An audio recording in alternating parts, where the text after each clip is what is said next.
Welcome to Weaving New Paths, Conversations with Visionaries. I'm your host, Grandmother Sharon Raji Maynard. Each week, we sit with individuals who followed a calling, who turned idea into healing, creativity, and change. Their stories remind us that every dream matters. You matter. And that new pathways are being woven every day. Thank you for joining us. Let's step into today's conversation.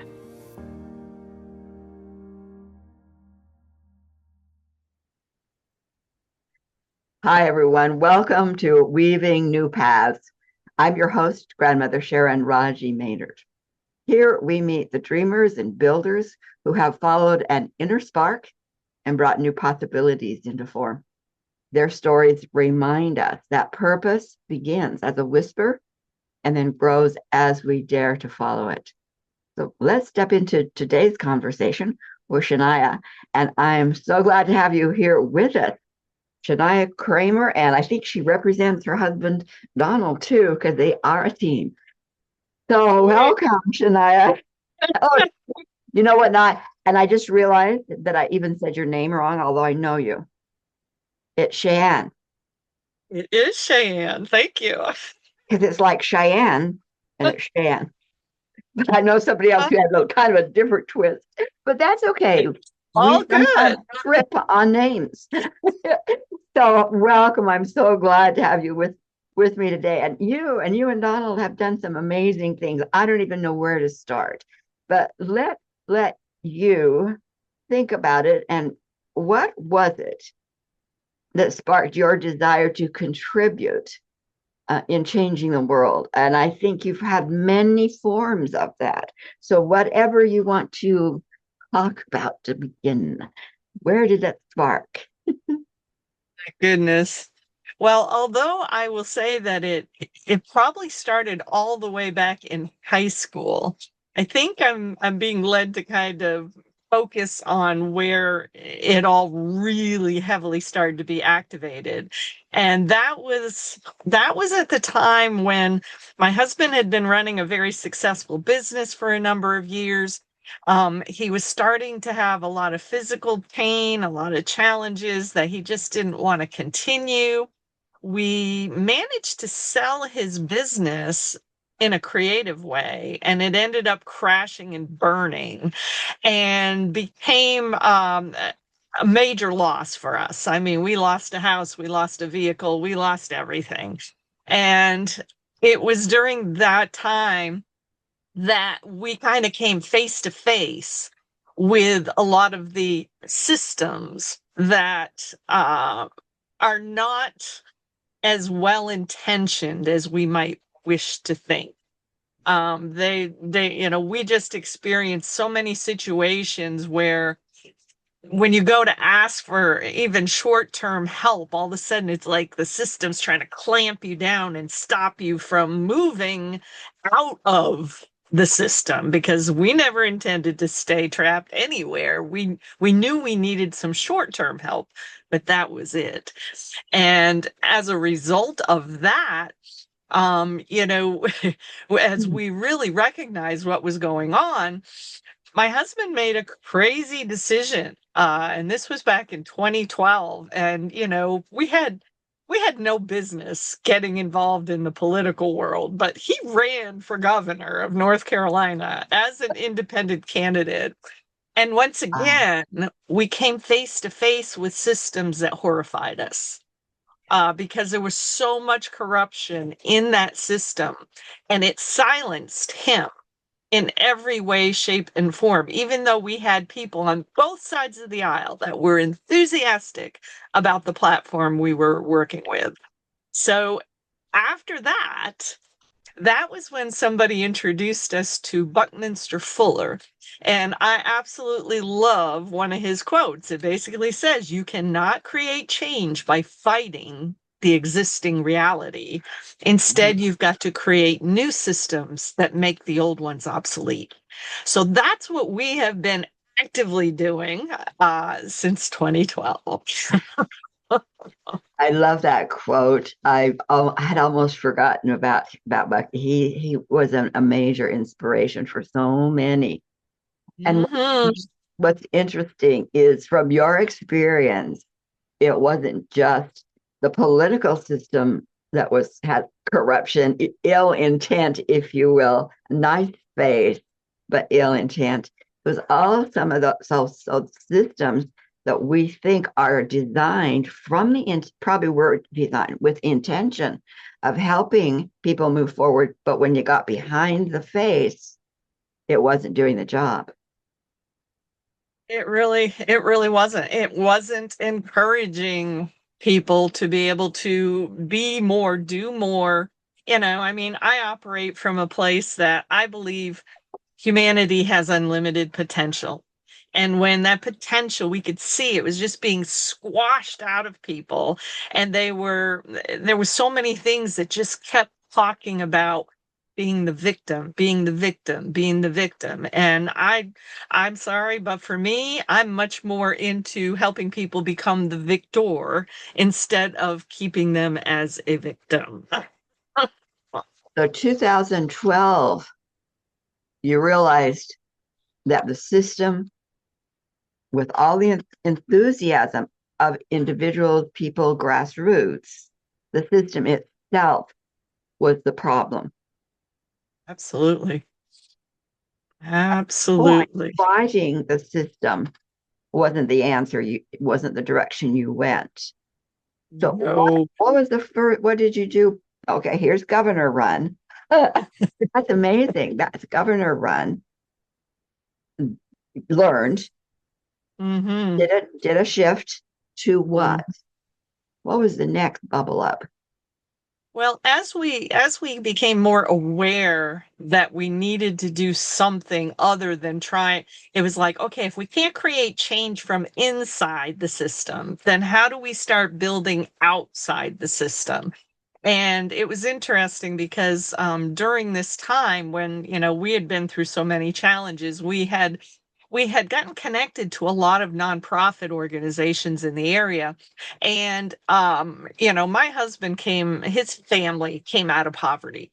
I mean, nobody ever in his family ever would have believed that he would be running a business where he was bringing in over 100,000 a year. And so we started thinking about that and saying, you know what? If you were able to do that, there's other young people out here who deserve to learn about entrepreneurship. They deserve to learn that there's ways to create their own income.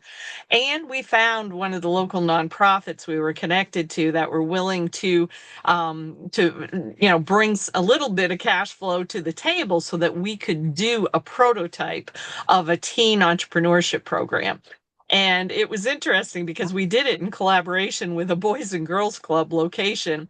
And basically, the center director gave us the kids who were on probation, in foster care, all of these kids who were troubled, who some were close to dropping out of high school. They hadn't dropped yet. But it was just a really challenging group. And it was the beginning of confirming for us what was possible because these young people were all they all were not of the same race and color as we were. They didn't trust us at the beginning.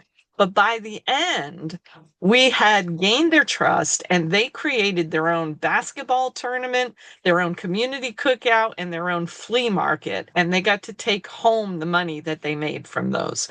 So that was kind of the beginning. And we're like, okay, now we know we need to be out here doing these kinds of projects and showing people what is possible Mhm. instead of everybody being back here thinking, oh, those poor kids. This is, I think this is I mean, that was back then, but I think that's a message right now. It's like boots on the ground, Hmm. grassroots people. Don't look to Yes. elected officials. What do you need? Learn what you need to learn to make a difference. And the other thing I want to point out and applaud is you and Donald didn't say, oh, darn, we're in trouble. We will fix us. You said, The systems are in trouble. We're going to fix this. We're going to build a new system. Hello, that is huge.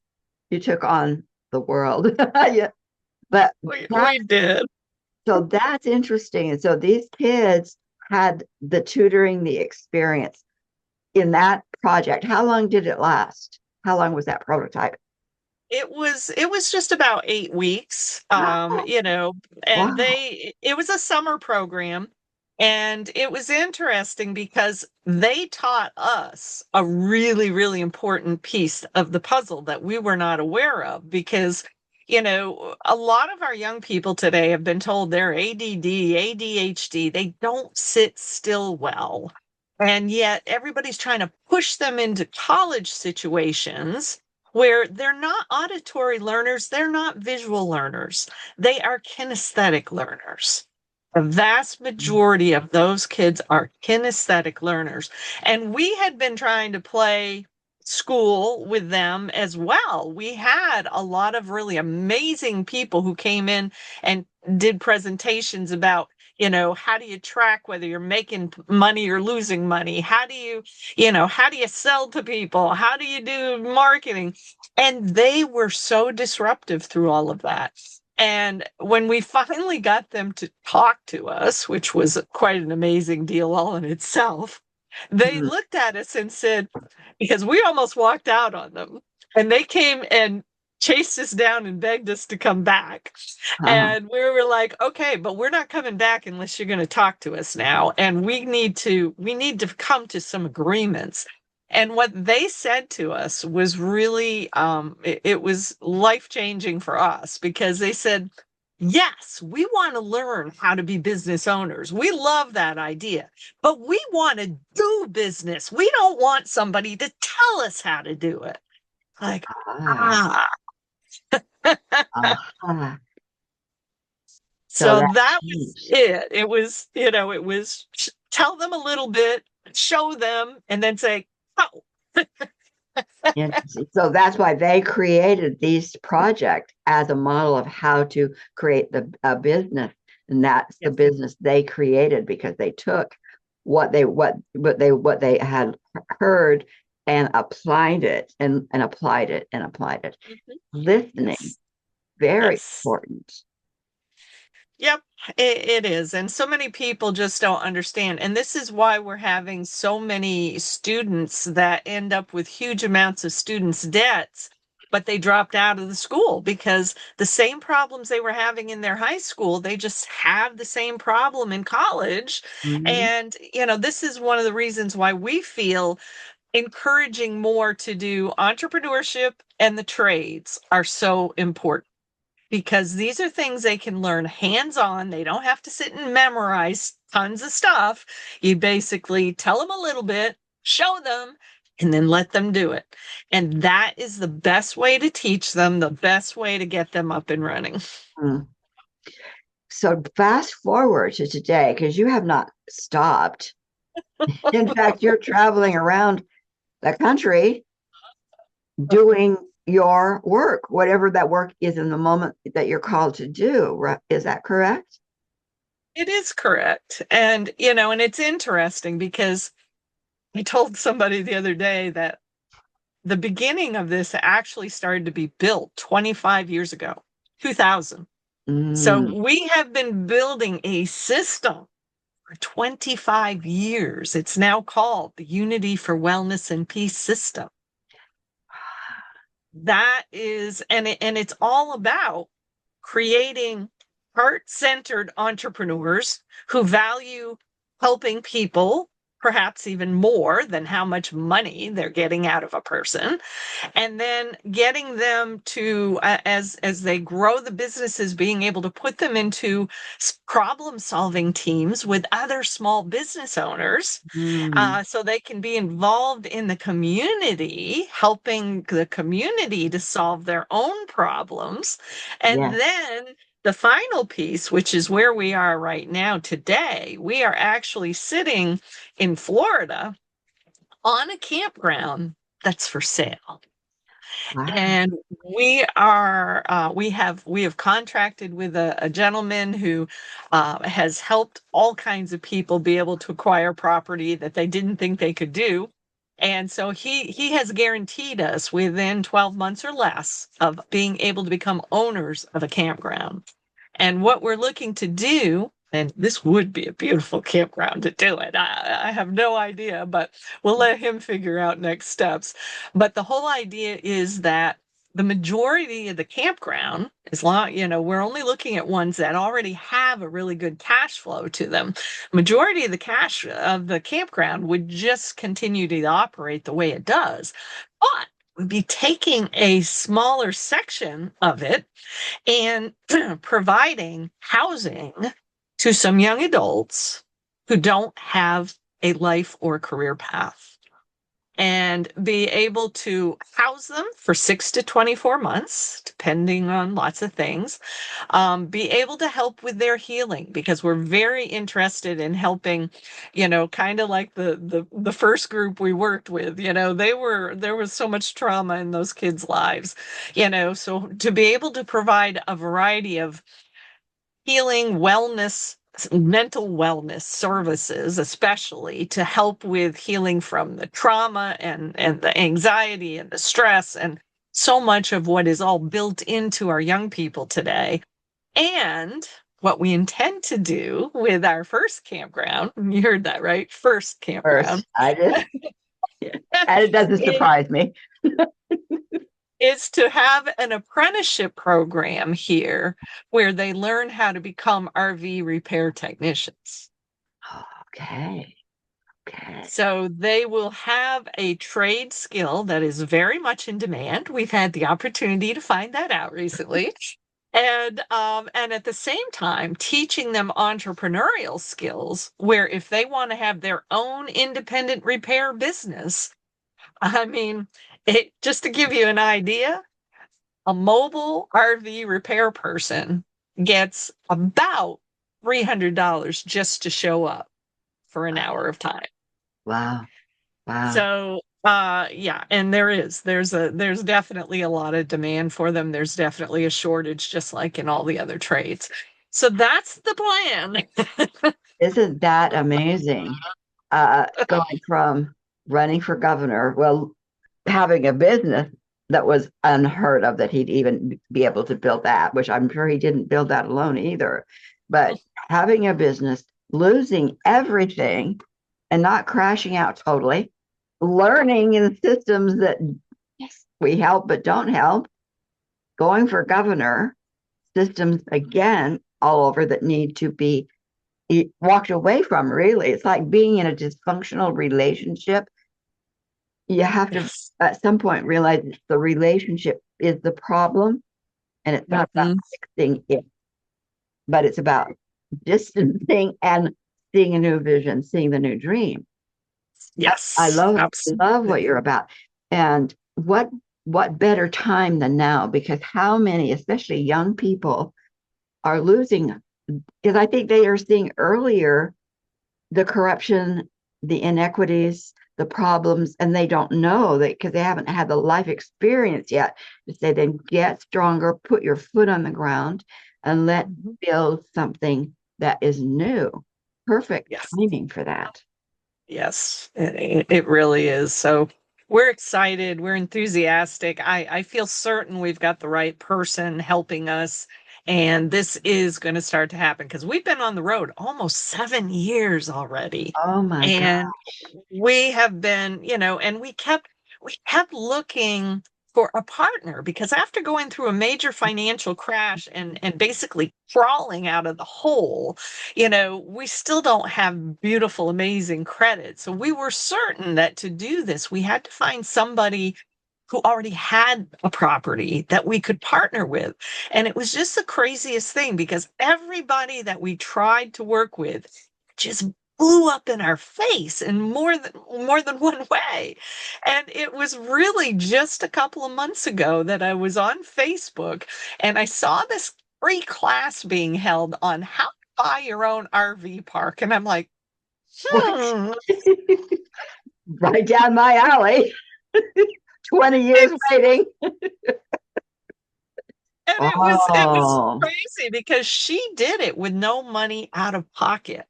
And that gave us hope. And we're like, okay, if she was able to do that, there's got to be a way for us to do it. And it was within 2 or 3 weeks after that that I happened to see a old friend of mine when I was on Telegram, and I just said, "Hey, how you doing?" And he was like, "Oh, great to see you here. What's up?" And so I started telling him about this vision of getting a campground, and he's like, "We need to talk." interesting. Yes, yes. You know, there's something about energy, Jan, that we keep coming back to.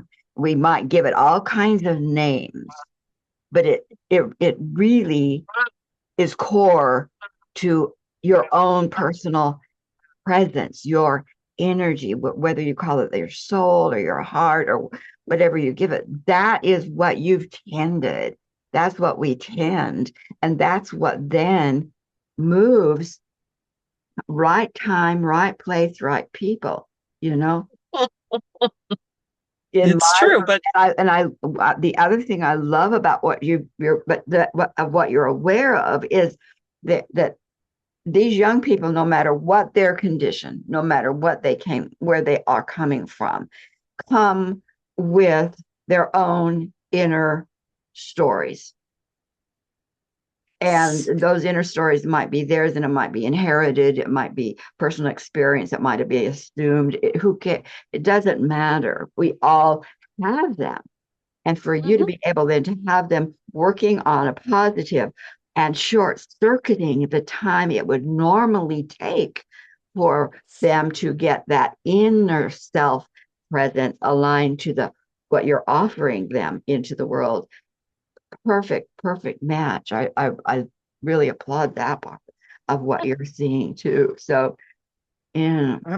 Absolutely, absolutely. So yeah, and we're actually hoping that when we get the first campground secured, we also want to bring in veterans who Mm-hmm. could also become mentors to some of these younger people. That's what was really funny back in Georgia, and this was just last week.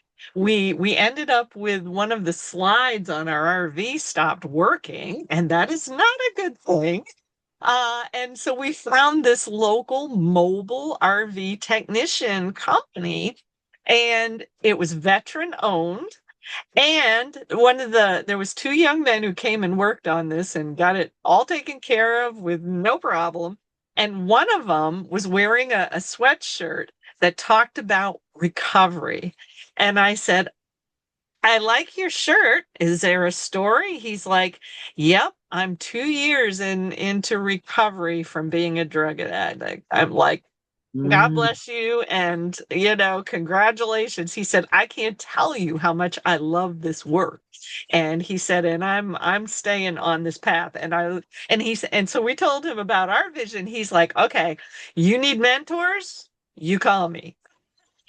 Like, yes. Yes. Yes.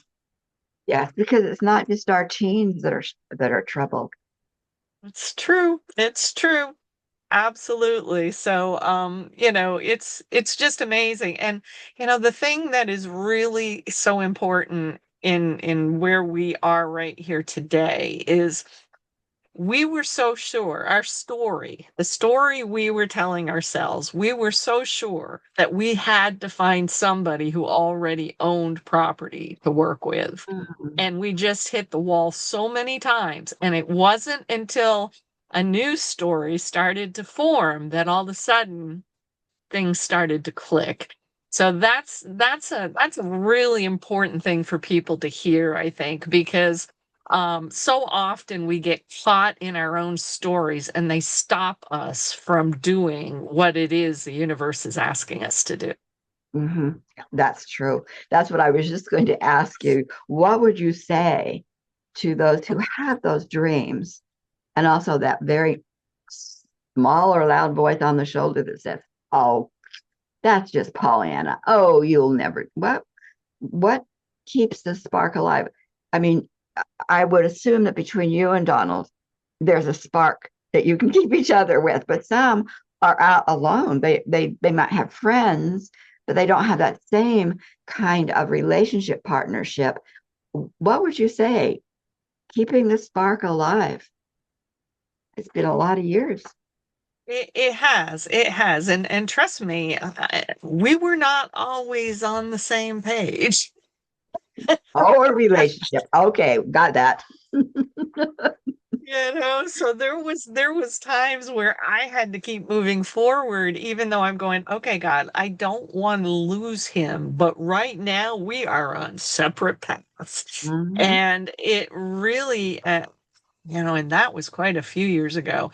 But I really got to a place where I had to go, okay, I feel so strong in my spirit that I'm committed to this vision I'm being given.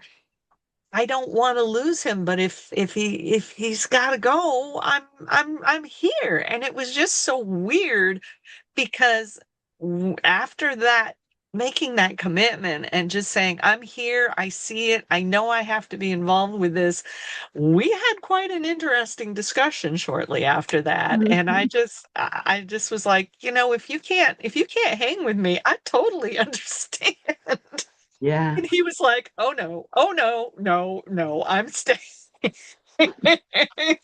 So, it really is about being willing to 100% commit to whatever the vision is you're being given and just trust that the universe has got your back. I mean, Mhm.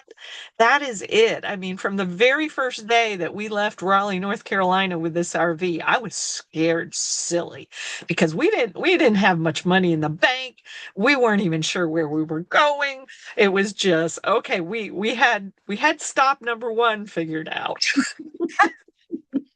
And Um, after that, we had no clue. And I remember we were in the Nashville, Tennessee area. And I remember looking at my husband. I said, well, we made it this far. And he said, yeah, I'm starting to get the picture of how Jesus must have felt. Interesting. You know, I want to just say this. I've worked with women over the years, almost exclusively, because I think that we're the ones that have forgotten what it's all about. And I think for me, it's women were the ones to get the design, to get the Hmm. opportunity for the design. And Hmm. once that opportunity hit and the design felt right within this woman, it was her job to be able to speak the design or birth the design. And that had been so taken away. I was raised thinking I was supposed to make sure my husband's dream happened, whatever that was. It was totally backward. And Hmm. I've run into women who have been clients who have had that same. I know this is what I need to do. I know this, and I'm dying inside because I can't. But my husband's not on board. When I say, but it wasn't his job to design. That's the design. That's your job.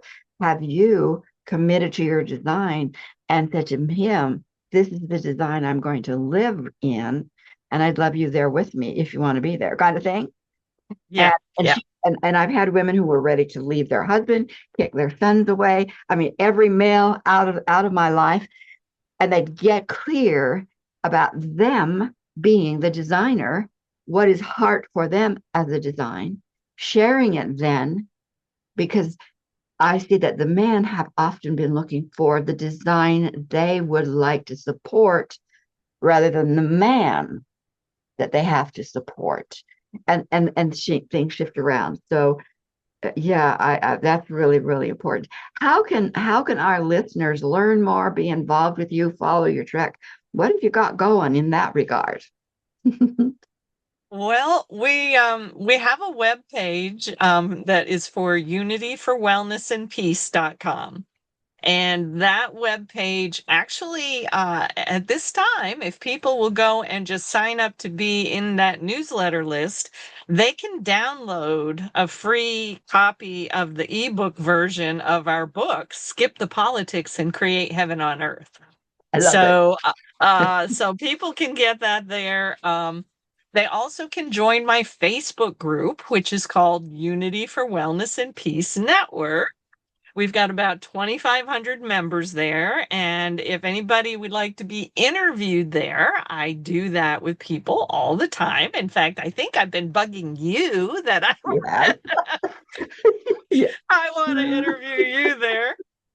Because we're really trying to build that energy in that group to help people understand, if you're in this group, I don't want no political baloney going on here. I don't want to know who you hate and who's not happy and all this kind of stuff.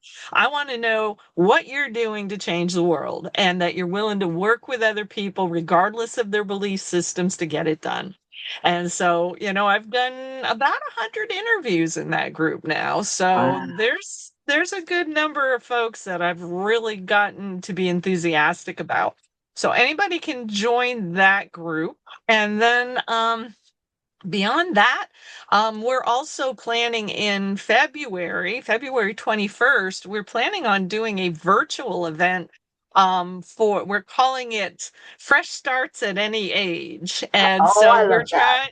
trying to reach out to both people who've been laid off as well as younger folks who have not established a career path and give them an idea about all the different kinds of business opportunities that are out here, as well as some kind of foundational skills regarding sales and marketing and networking and all those things that are totally appropriate, whether you're in job search or you're starting to look at building a business. So that's the other thing. Oh yeah, really good. Hey, and this is just beginning.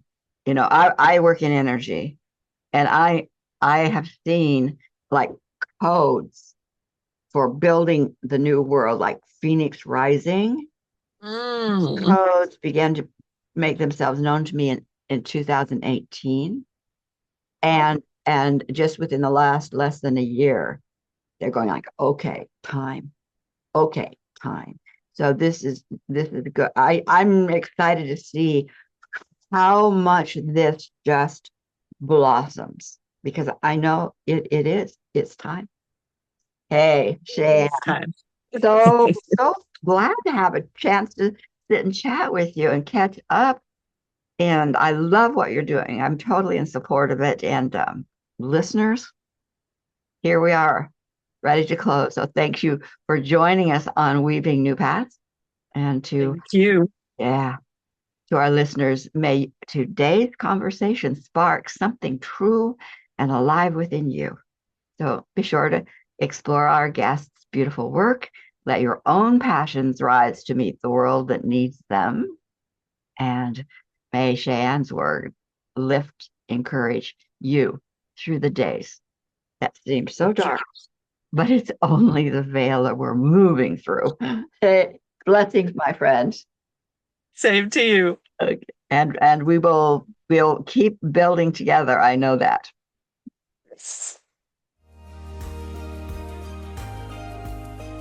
And to our valued listeners, thank you for being with us here in the sacred space of sovereignty, inquiry, and inspiration. As you explore our guests' work, may you also feel the quiet stirring of your own gift, asking to come alive. The world is shifting, and your unique thread of weaving is essential in that great tapestry. If this conversation nourished you, inspired you, pass it along to others who are seeking hope, direction, and also dreaming a new world into being. We invite you back for the next episode of Weaving New Paths, where together we will continue opening the doors to new ways of seeing, being, and collaborating. Until then, blessings.